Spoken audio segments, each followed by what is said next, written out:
¿Qué vamos a robar? Halo penikmat film, semoga hari Anda selalu penuh keajaiban. Sesaat lagi kita akan menyimak bersama ringkasan sebuah serial yang sangat menarik mengenai komplotan yang merampok sebuah bank dengan penuh kematian dan bencana. Bagaimana kisahnya? Judul serialnya adalah Money Heist. Mari kita simak bersama di layar tancap.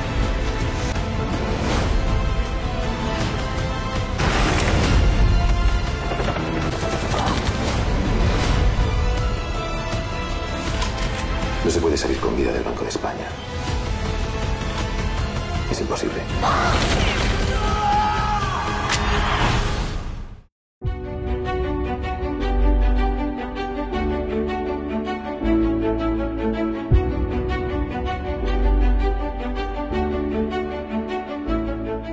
Seorang cewek dalam pelarian setelah usaha perampokan bank yang gagal dan menyebabkan teman-teman serta kekasihnya tewas.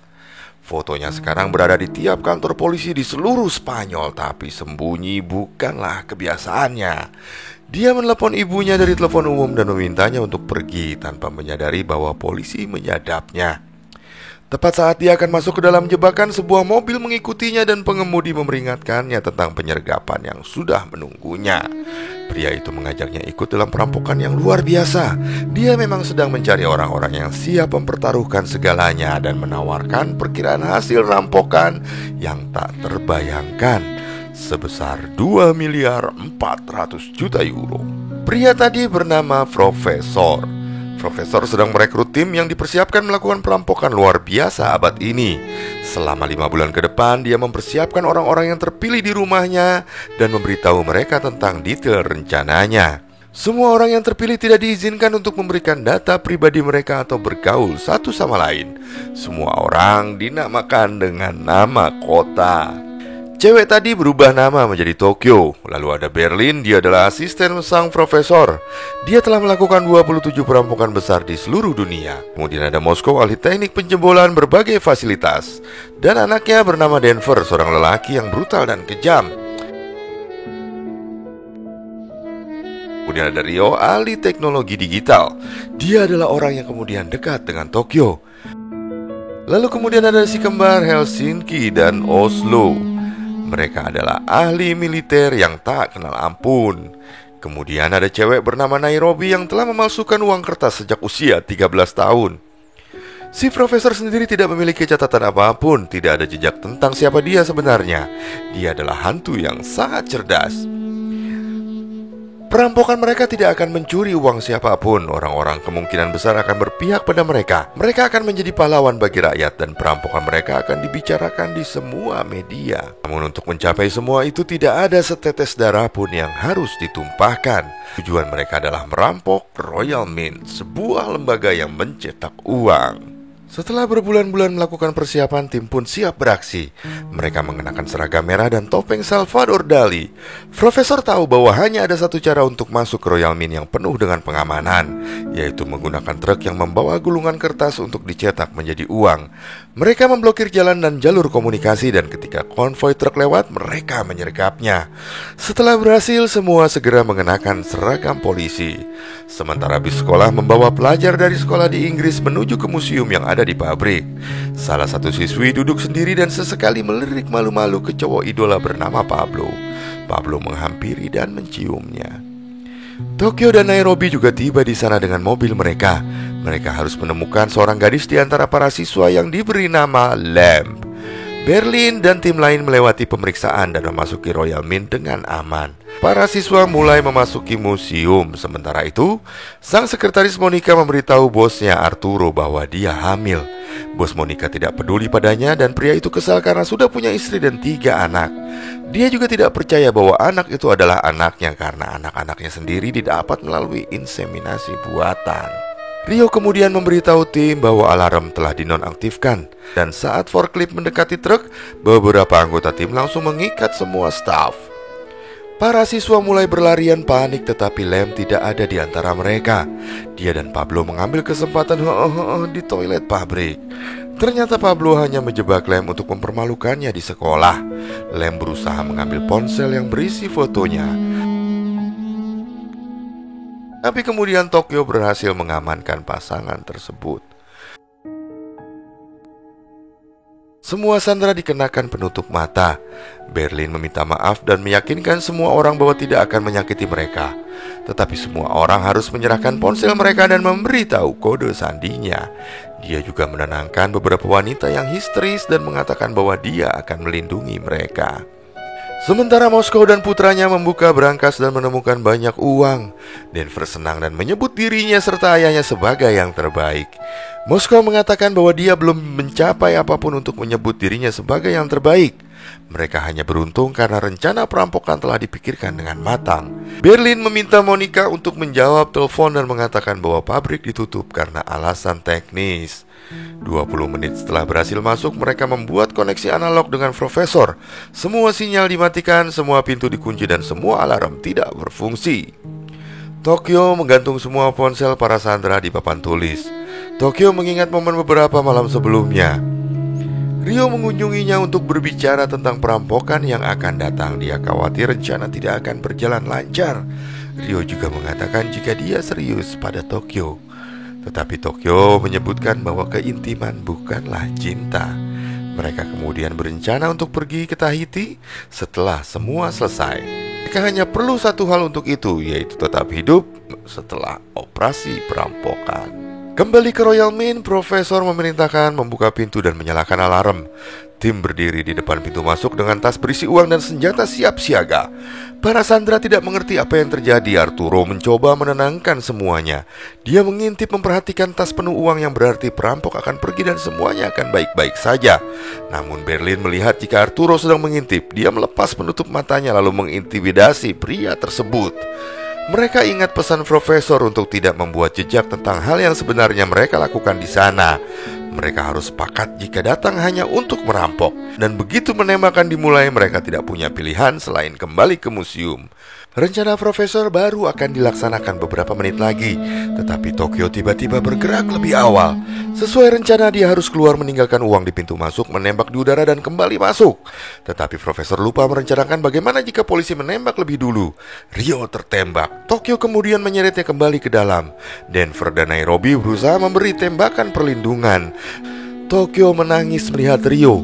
Untungnya peluru itu hanya sedikit menggores wajahnya. Anggota tim lain kesal karena Tokyo mengacaukan seluruh rencana mereka. Berlin memerintahkan untuk beralih ke komunikasi analog. Profesor bertanya kepada Tokyo apakah dia berhubungan dengan Rio. Tokyo menyangkalnya dan mengatakan bahwa dia hanya melindungi rekannya. Detektif Raquel Murillo tiba di tempat kejadian dan mendapat laporan tentang situasi terkini. Hanya ada satu kabar baik, yaitu polisi yang selamat. Tetapi kamera di dalam gedung tidak memiliki sinyal dan kabel serat optik telah dipotong sehingga tidak dapat diretas. Berlin memberi Rio ceramah yang mempertanyakan tentang cinta. Dia merasa berpengalaman karena telah melewati 5 perceraian. Markas operasional dibuka di Royal Mint.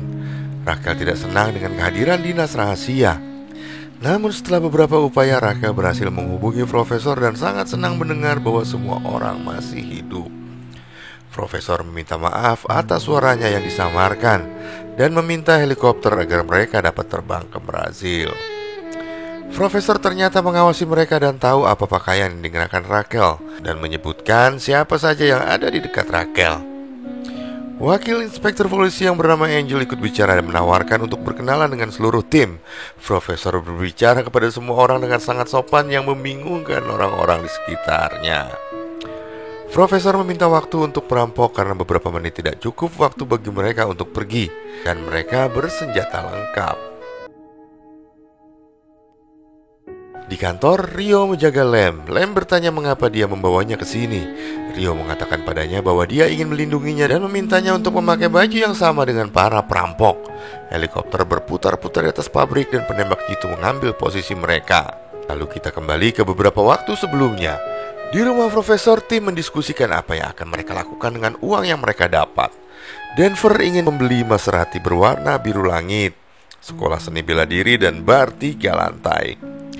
Berlin memiliki rencana membeli pabrik anggur di Provadia, sedang Tokyo ingin membeli sebuah pulau. Profesor mengatakan jika mereka bebas membeli semua barang yang disebutkan, Mereka masih bisa memiliki banyak uang meskipun mereka telah membeli semua hal tersebut. Moskow ingin merekam album balada, dia langsung bernyanyi bersama putranya. Kembali ke Royal Mint, Berlin memerintahkan para sandera untuk melepas topeng mereka dan mengumumkan bahwa sesuatu yang tidak terduga telah terjadi. Mereka akan diberi istirahat beberapa jam, kantong tidur dan air akan dibagikan untuk semua orang. Dia juga meminta semua orang untuk berganti pakaian yang sama dengan perampok. Arturo melaporkan bahwa ada orang cacat, wanita hamil dan remaja di situ. Dia meminta para perampok untuk membiarkan mereka pergi. Denver berteriak pada Arturo dan memberinya pistol dan lalu menantang untuk menembaknya. Pada akhirnya Arturo menembak dengan tangan gemetar, tetapi pistol itu ternyata palsu. Senjata palsu itu sekarang akan dibagikan kepada semua orang karena mereka akan membutuhkannya dalam beberapa jam ke depan. Tugas para sandera adalah mematuhi dan mempercayai mereka. Para sandera mulai berganti pakaian. Raquel masih penasaran dengan cara para perampok berkomunikasi karena tak ada sinyal di sana.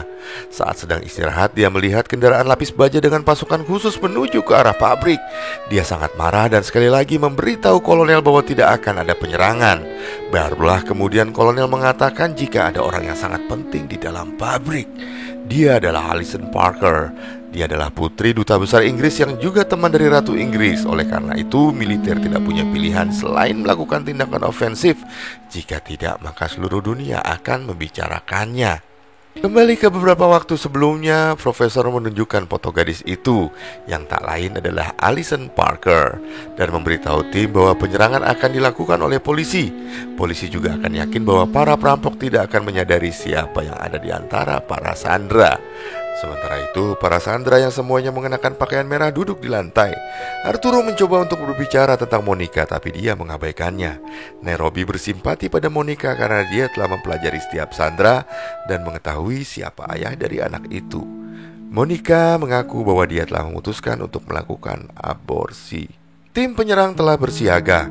Di dalam museum, Profesor memberitahu tim bahwa SWAT siap memasuki gedung. Berlin mengumumkan kepada para sandera bahwa waktunya telah tiba dan mereka harus mengikuti perintahnya. Pasukan keamanan negara bergerak seperti yang diharapkan. Tim SWAT masuk dari 4 arah: pintu utama, area pemuatan, pintu keluar darurat, dan atap. Para perampok berbaris di pintu dan menunggu mereka untuk masuk. Pasukan khusus mengebor lubang di pintu untuk memasukkan kamera video. Dan tepat pada saat itu, Alison Parker menelepon dan disiarkan di televisi secara langsung. Upaya pasukan khusus untuk menghentikan panggilan pun gagal. Dia mengatakan apa yang terjadi di dalam, bahwa para sandera berpakaian sama dengan perampok. Mereka juga memiliki senjata dan topeng. Mereka diminta gadis itu untuk tidak menyerbu gedung karena polisi tidak akan dapat mengetahui siapa yang disandera dan siapa perampok sebenarnya. Sebagai konfirmasi atas perkataannya, polisi menerima foto semua orang yang berpakaian merah. Nairobi memanggil nama dari orang-orang yang dia butuhkan. Mereka adalah para ahli di gedung itu. Para ahli dibawa ke tempat kerja mereka karena mesin cetak harus bekerja 24 jam tanpa henti. Hanya penghentian teknis yang diperbolehkan setiap 3 jam untuk mengganti tinta. Perampok dipenuhi dengan kegembiraan karena ini adalah pekerjaan dengan bayaran tertinggi dalam sejarah. Mereka segera akan menerima 2,5 miliar euro dan bahkan mungkin lebih. Semuanya tergantung pada berapa lama mereka bisa bertahan. Raquel yang frustasi pergi ke kafe dan mencoba menelepon rumah, tapi teleponnya mati. Tiba-tiba seorang lelaki berkacamata yang tak lain adalah Profesor menawarkan pinjaman ponselnya. Dia berterima kasih pada Profesor dan menerima bantuannya. Raquel menelepon rumahnya dan meninggalkan pesan pada ibunya yang menjelaskan kondisinya saat ini, bahwa dirinya akan mengundurkan diri dari misi karena telah diinterupsi oleh intelijen. Setelah selesai, Raquel mengembalikan ponsel pada Profesor. Tiba-tiba Profesor menunjukkan wajah Raquel ada di TV dan bertanya bagaimana kemajuannya berkomunikasi dengan perampok yang menyandra. Raquel mengatakan bahwa tugas utama mereka adalah mencoba menenangkan semua orang dan mengulur waktu dan kembali dengan rencana aksi yang baru. Tetapi dalam perampokan ini, para perampoklah yang telah mengulur waktu mereka. Tidak ada yang akan melupakan pengepungan pengadilan kerajaan Spanyol. Kota Madrid diblokir dan siaran langsung berjalan sepanjang waktu. Polisi terus mencoba menemukan cara untuk menangkap para perampok yang mencetak uang untuk diri mereka sendiri. Profesor mengontrol walkie-talkie polisi dan 18 kamera pengintai. Jadi jika ada pergerakan, timnya akan menjadi yang pertama mengetahuinya. Para perampok bergiliran mengawasi para sandera dan menjaga pintu keluar lokasi produksi. Profesor berhasil menggunakan informasi yang didapatkan dari Rachel di kafe. Para perampok membawa Monica keluar untuk membacakan pesan. Sekali lagi mengatakan bahwa semua sandera berpakaian seperti perampok dan mengenakan topeng, sehingga setiap upaya untuk menyerbu gedung dapat menyebabkan konsekuensi yang tragis. Penembak jitu yang telah membidik lelaki yang memegangi Monica tidak berani menembak tanpa perintah. Tim pasukan khusus memutuskan untuk mengulur lebih banyak waktu, dan para perampok dengan tenang kembali ke gedung. Berlin memilih pria untuk melakukan pekerjaan fisik. Di antara mereka adalah Pablo dan Arturo. Meskipun Arturo beralasan untuk menolak, Berlin memaksanya untuk tetap melakukannya. Para sandera laki-laki dikirim ke ruang bawah tanah. Di sana Moskow memberi mereka instruksi untuk menghancurkan beton dengan palu godam dan membuat jalan sepanjang 48 meter ke aliran pembuangan. Dan jika selesai bekerja, mereka dilarang bicara apa yang mereka lakukan. Dengan kata lain, para sandera menyiapkan jalur pelarian bagi para perampok. Proses pencetakan berlangsung tanpa kendala. Dalam 20 jam, mesin cetak menghasilkan 52 juta euro. Pada saat itu, para perampok yakin sudah berhasil. Tapi semua itu ternyata hanya sementara. Terima kasih sudah menyimak bersama layar tancap. Jika Anda berkenan, silakan melakukan subscribe dan memberikan like serta komen. Sampai jumpa di kelanjutan ceritanya.